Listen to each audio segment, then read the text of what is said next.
So now let's see how we can use the guided multi-photo text option inside of Adobe Photoshop Elements. So to do that, you need to go around onto the guided option right here. And once you go around onto the guided, here you can see multi-photo text is an option right here. You can go around and click right here, and what happens is that you get this option. So you can go around and see the before and after right over here. You can go around onto the type tool and type in whatever you want. So I'm just going to go around over here and type in, let's say, for example, tube just like this. And this is what I have right here. So this is the text, as you can see, just like this. So let me just go around and fit this onto the entire screen. And now here you can see that there's different options, like you can go around and create out frames right here, just like that. And then each of the text will be converted into frames right here, just like this. So this is what you have.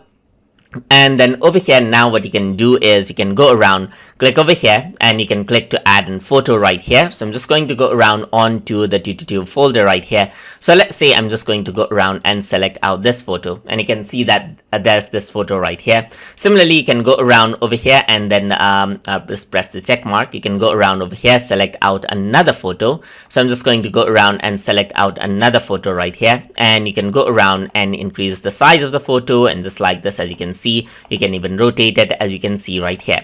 So similarly, go around onto the next text over here as well, and you can click right here and continue adding out photos. So I'm just going to go around over here onto let's say, for example, onto the images folder right here, and let me add in that photo right here, let me add in this photo right here, and continue clicking out different types of photos right here. So let me just go around over here, click around this photo over here as well, click around, let's say, this photo right here, and click around and add in that photo right there over here as well.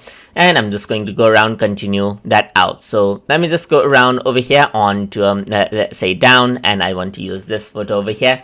So you can see that this is what you have. So you can choose individual photos, and you can even move around the text and then resize it individually, as you can see. So that is what you have, and you can also select photos from the photo bin if you don't have the photos saved out. And over here you can now choose a background, so you can make it clear, or you can go around and choose a color, as you can see right here, just like this as well, if you don't want the original picture. So you can go around, make it white or black over here as well. And then you can go around over here and make the photo, let's say, for example, large. You can add in an effect to it. You can add in a medium effect over here, or a small effect over here as well, just like this. And once you're happy with the result, you can click next right here, and then continue editing, either in quick or expert mode, according to how you like it. And that is how you can use the guided multi-photo text effect inside of Adobe Photoshop Elements. So hope you guys learned something as always. And as always, please like, comment, share, and subscribe.